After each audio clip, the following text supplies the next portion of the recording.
But our council also grit the road. So that helps with those who are silly enough to go up and down it when it's not very safe to do so. So we've got another group, very quiet today actually, so it's not too bad. And what we're going to do is, like I said, I can't drive to the top. I'm going to park, and I see Stephen's all excited that he wants to go and run up to it. So I'll wait for these people. I'm just waiting for these people to move forward, because I'm going to park in front of between the white and the blue car, where they are right now.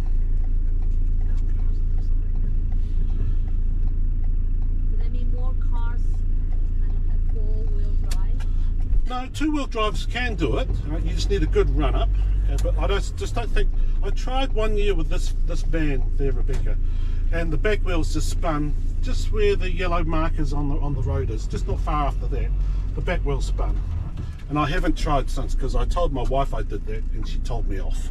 Yeah, she does. So, but also there, Rebecca, I don't want to deprive anyone the joy of walking the Steepest Street. Okay, so let's just park here. Right, get us nice. Yeah, nice. Now, before I let you go, okay, health and safety first. Okay? Cars will drive up and down this road. Okay? They will drive. It's a residential street. Okay? There are some steps on the right-hand side. I suggest you just stay to the right, or stay clear of the road. Take the steps a little bit easier. Okay? When you want to get, or if you want to get a photo from the road, just double check there's no cars coming. That's all. Particularly with EV cars, you can't hear them. Okay? And there's a couple of locals here not overly impressed with the attention of visitors have, okay? And they'll leave it for the very last second to let you know they're there, okay? So I just want you to be conscious of, you know, where you are on the road. Just be careful. Make sure there's no cars coming. Take your photo and then just veer back to the right again. All right? So that's health and safety. Oh, look, that's the other thing. There's a little bit of walking to be done at the castle, all right? So if you're not a regular walker, think twice about walking this one, because you'll blow your legs out here. Okay? You'll have shaky legs for the rest of today. Right? And that's okay, but look, you won't enjoy the castle. There's no lifts at the castle. There's a few flights of stairs that you need to navigate. Okay? Even if you just stand where the road colour changes, go from dark to light. Stand there for a couple of minutes, you'll still feel how steep the street is. Okay, Tim? Alright, go and enjoy yourself. Take your time if you're going to walk to the top. Take an umbrella if you want as well. I've got a few more in the back.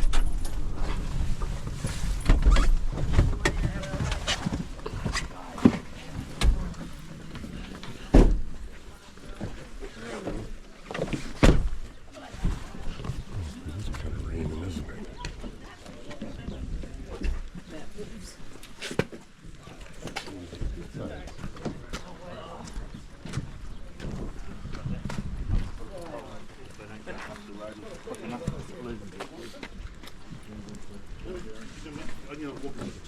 No. Just Some few little umbrellas steps. here. I'll take one. But a big umbrella.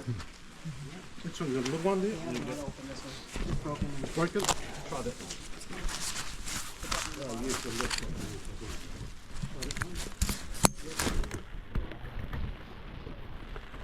one. Wow, look at that guy go. Woo! Holy to get out there. Oh man, that's crazy. I don't know how he's gonna do that in the rain.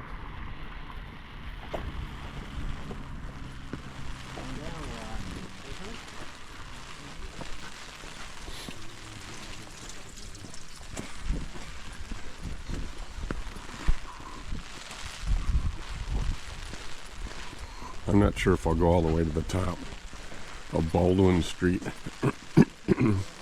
I think it's about 200 foot vertical, maybe. Yeah. Yeah.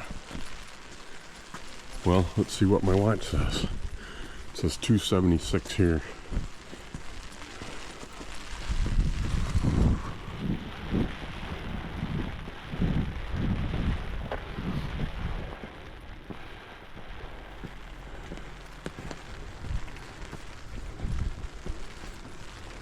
It's easier. Yeah, the steps are a lot easier.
We might be halfway.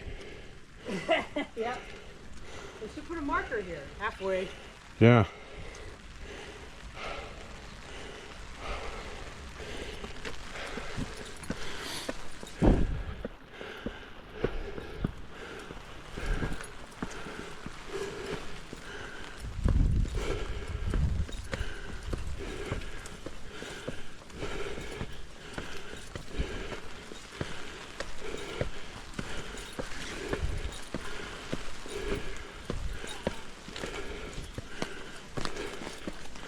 It gets a little steeper right here. Yeah.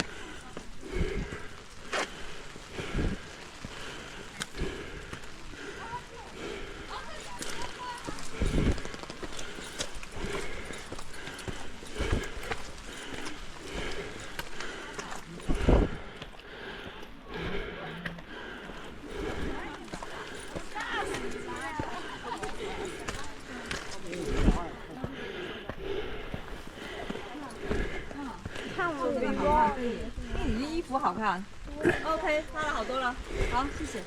对，这个背影拍出来很有感觉。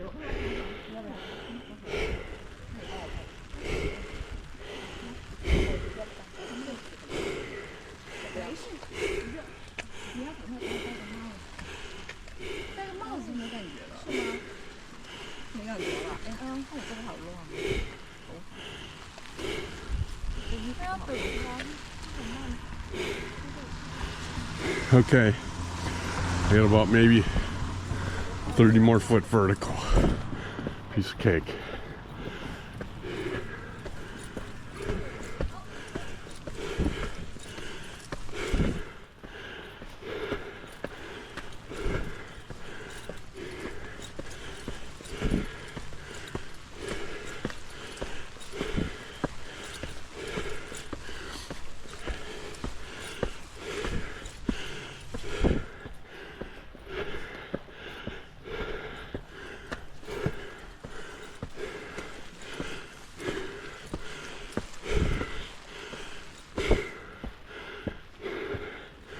I guess there's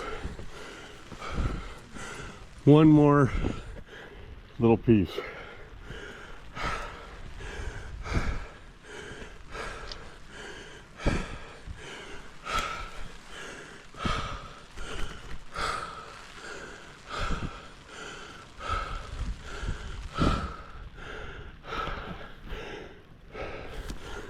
Oh, my heart rate says 112.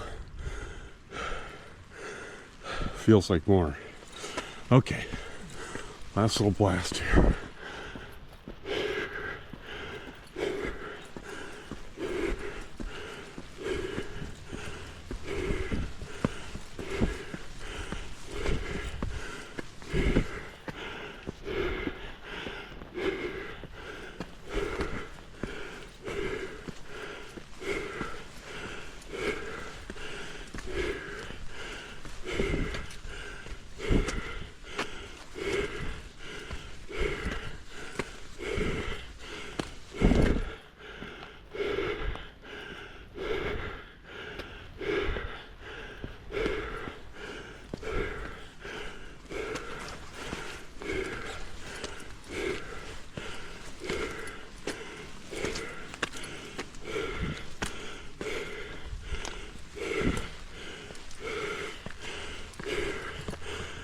Okay.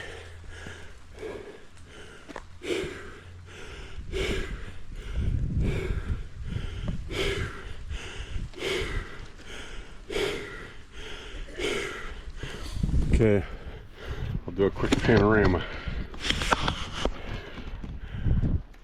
There's Baldwin Street.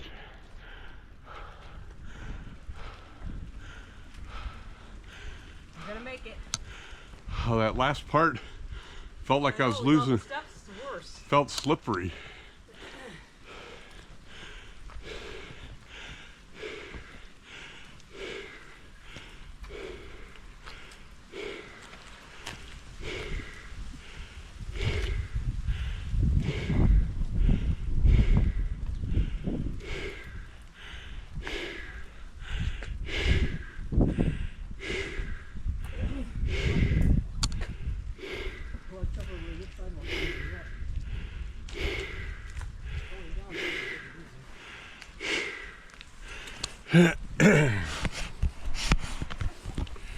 Okay.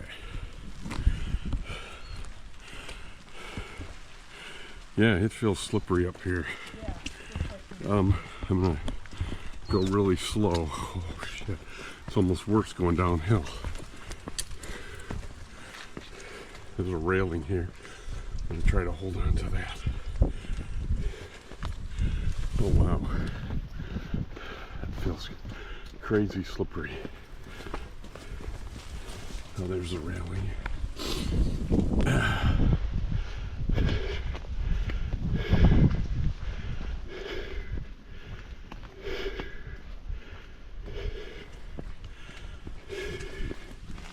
Just got one steep part here without stairs, and it's gonna flatten out a little bit.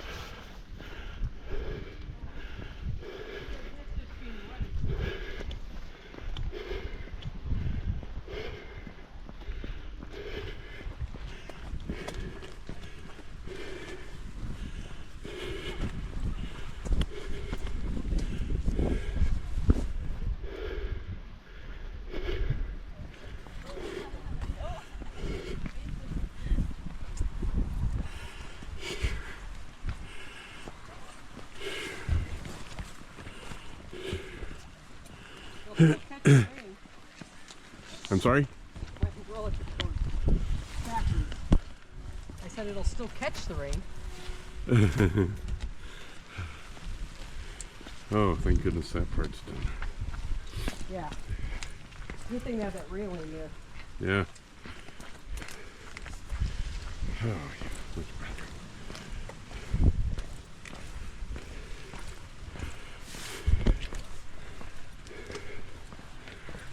Let's see how many minutes I got on there. 13:15. It's gonna stop in a minute 15.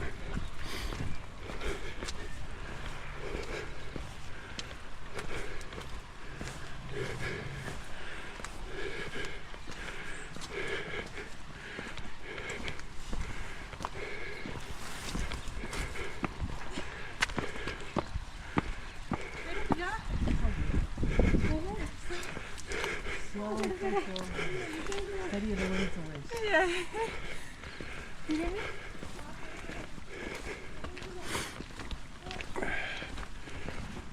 Stepsisters.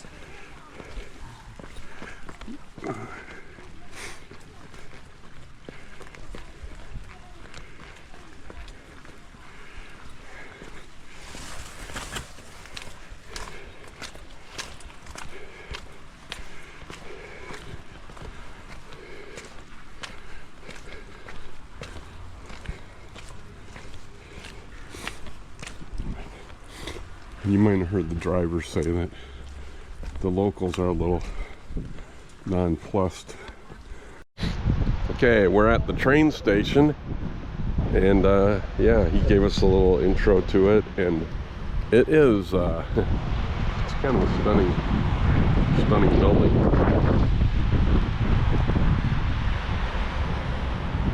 See if I can get the whole thing in here.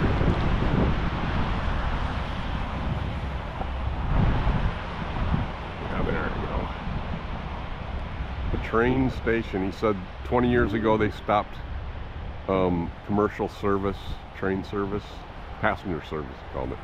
Passenger service out of here. They still run like a tourist type train out of here. That was one of the tours we could have done. I don't know. I don't. For me, I think it's hard to see stuff out of a train. So, I don't know. So far, this seems like a pretty good tour. He's showing us all little nooks and crannies of the town.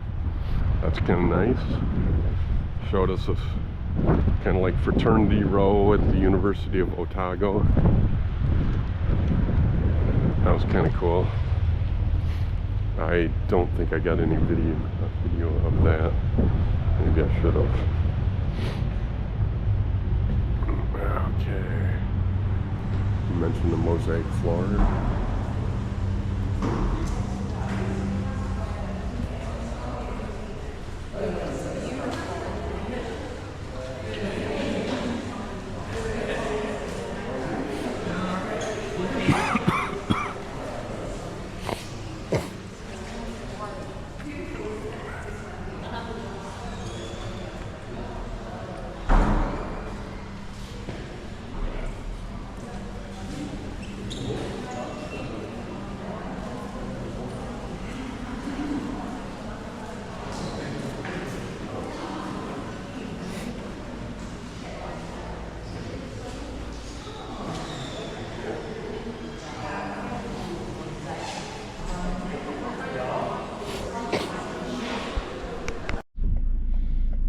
anyone want to jump out and get a photo from here? No? There's not much to really take in really, so not much you can see. But I'll just keep moving then.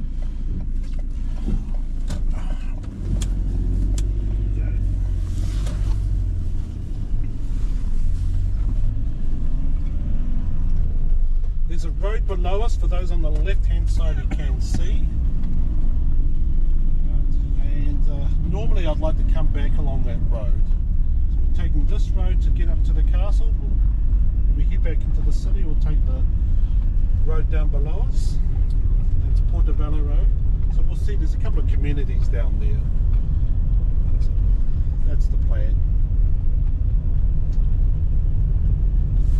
So the peninsula is a stretch of land, a finger-like stretch of land that goes for about 18 miles from the city right to the very end. We can't see the end from here. And at the very end is where the albatross colony is. Those on the right-hand side, you might see a monument up there on the right. There's a soldier up there, so soldier's monument. But so talking more about the peninsula, so 18 miles of land surrounded by a bit of water, the harbour on the left, the ocean on the right,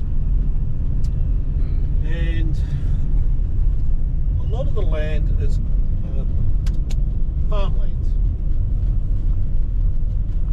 A lot of it is farms, mostly sheep. There is the odd dairy and beef farm. There's a lot of sheep farms around here, privately owned. But the majority of land is privately owned here on the peninsula.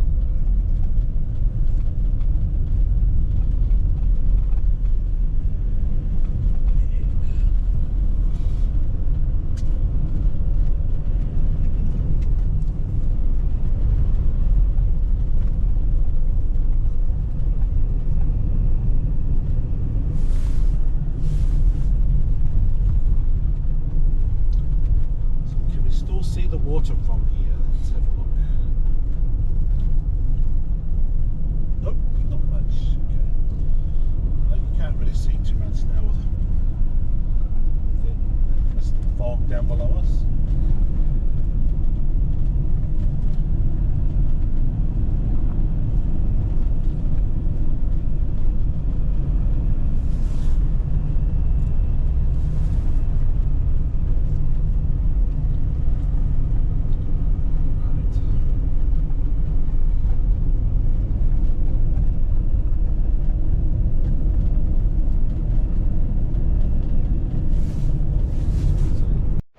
Hey, good morning or good afternoon now.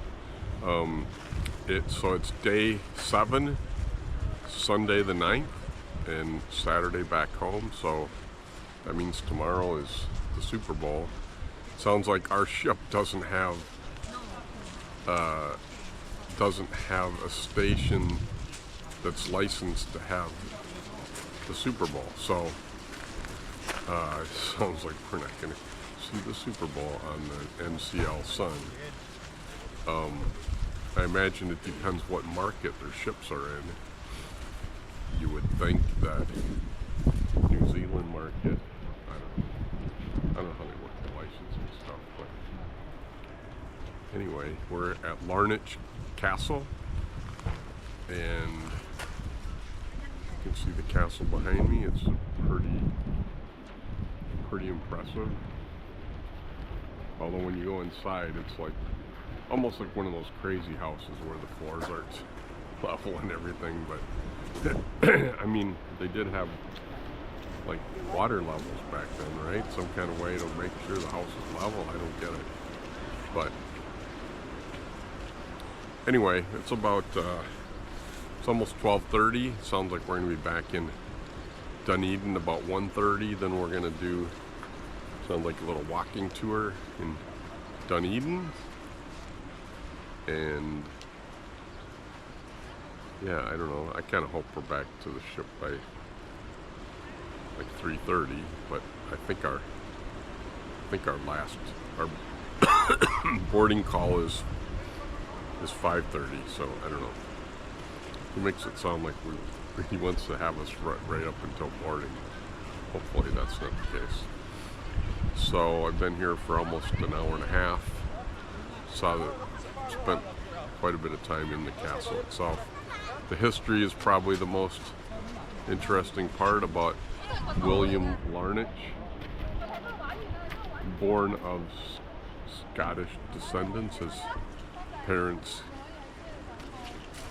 came over here from, well, at least his father, I think his mother too, came over here from Scotland. His father came over when he was 19 years old, and so he was technically an adult. And then William Larnach was born in Australia, I believe, and then ended up coming over here. He was into banking, and he was going to run a big bank here, and some of the pictures were interesting because during the gold rush they had these branch banks, and well, they were nothing more than a tent. So yeah, that seems kind of weird. I'll have to look into that more, but it sounded pretty interesting, his life.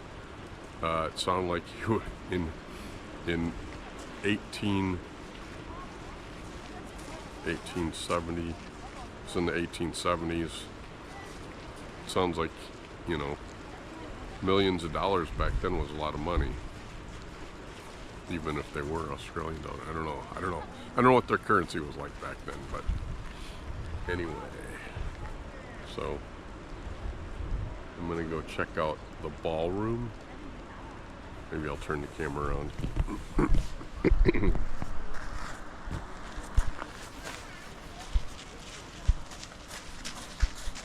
So there's, of course, the castle right there. I was at the very top. That was a little, actually not the circular part. I didn't go up there, but the square part at the top. You can see a guy up there right now. I was up there. And so what is there? There's 4 floors, 1, 2, 3, and 4. Covered all the floors, I think. And the ballroom is over here. So, okay, that's it for now. They wouldn't last through the summer in Minnesota. We have an outhouse in Minnesota.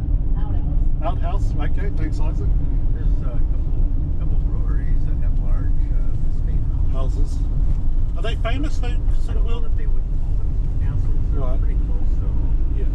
Look, so the thing is, the family, the Larnach family, they never called that house the castle. Right. No, they called it the camp, right? Camp. The camp. Yeah. It was the town folk, you know, as the building was taking construction, the town folk go, oh, now this is going to be a castle. But of course, it's got some castle-like features, like the tower. So, and if you've got a little tower, then of course you can classify and call it a castle. It's all in the old interpretation of the word.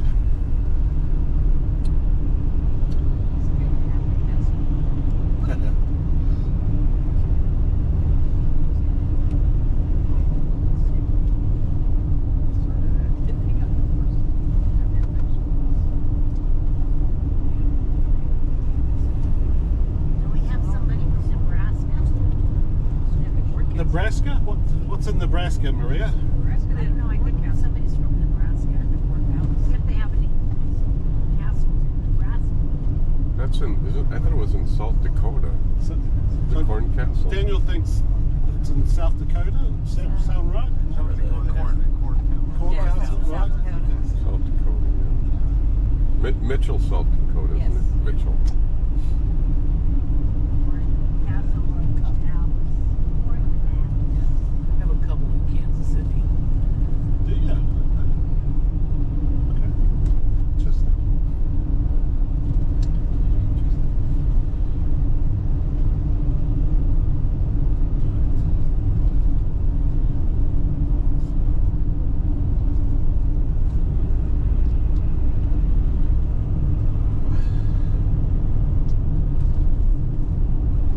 So I think it's the Hertz Castle.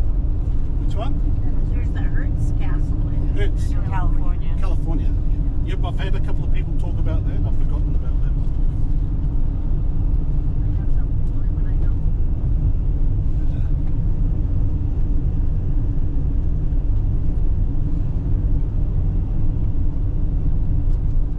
large English population in the States?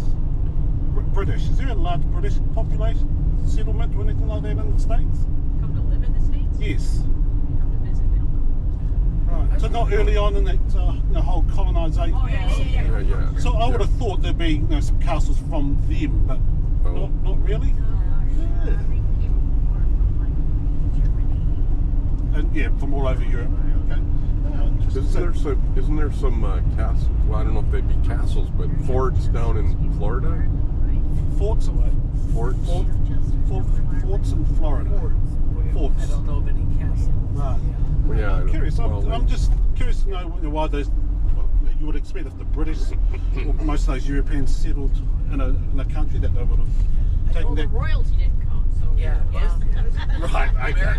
America was more of the ones. The riff-raff, was it? Looking for getting the new start, so there wasn't much Right. Okay. money came over. Well, look. Okay, we're done with the tour at Monarch Castle, and so it gave us about an hour and 15 minutes to go walking around town, and this is kind of like their main shopping street. I just went into a mall, an indoor mall, which kind of, you said there was a mall down here, and I was like, come on, you mean an outdoor mall, right? But no, there was an indoor mall. I wonder what the, I wonder if these are like legitimate facades, or if they were newer, built to look old. I don't know.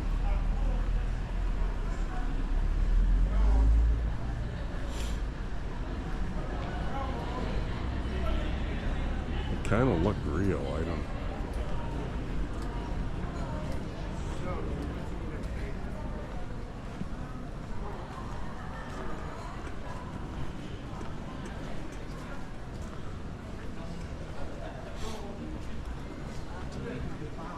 So the bus driver covered this, and I saw other photos too. But the Maoris have been dated, scientifically dated back to about 800 years ago. So the bus driver said, you know, that means it's fairly newly inhabited compared to almost anywhere else in the world. So, and then another place I heard that it is the last major land area to have been inhabited by man, which is, to me, kind of surprising because, I mean, it's not that far from Australia. Australia is not that far from Asia. There's all kinds of islands that people could hop to. And I might have covered this on another video, that the Hawaiians were in Hawaii before the Maoris were in New Zealand. And Hawaii is like out in the middle of the Pacific, a long way from anywhere. So somebody just accidentally happened upon it, I suppose.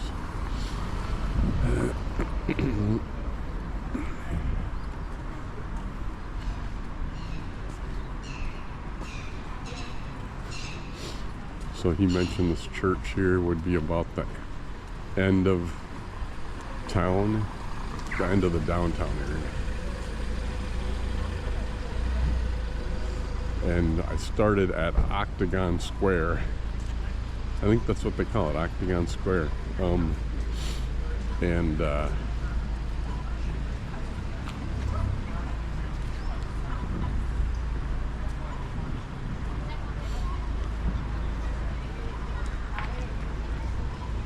What else was I going to say about that? I think it's really just a circle.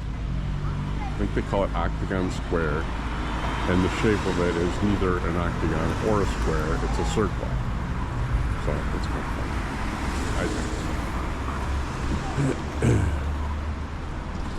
think. Lisa, one of the Kiwi women mentioned that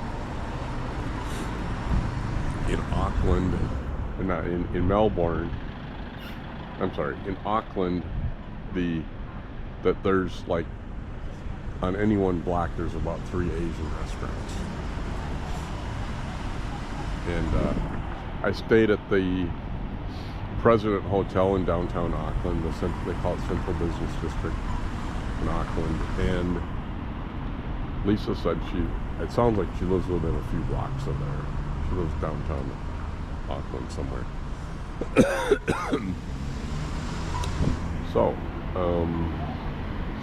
I'm gonna just hop over and take a look at that church, and then maybe I'll look at my map to see if there's my GPS, my city does not have Dunedin on the.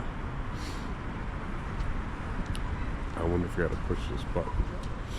My GPS, my city did not have Auckland, or did not have Dunedin as one of their cities, so bummer.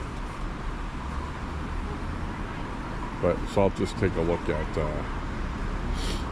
Google Maps and see if there's anything that looks like it might be interesting.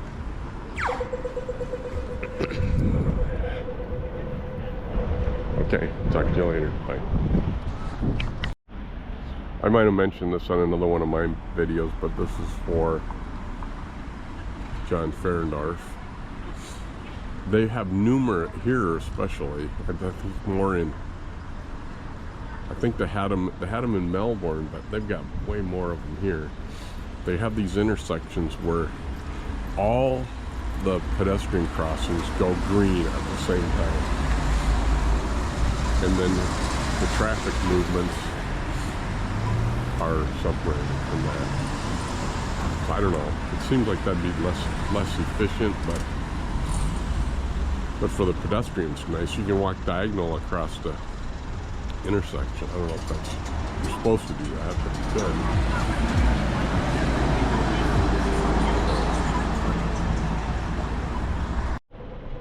Yeah, okay, so I missed the green, but you can see the numbers flashing in every crosswalk. That one says, that one, that one, that one, and that one.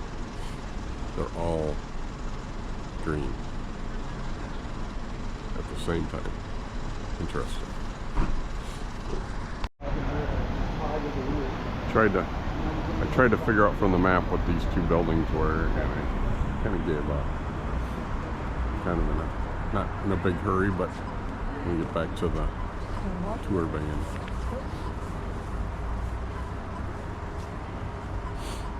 I can check them out later. Just south of the Octagon, about 2 blocks.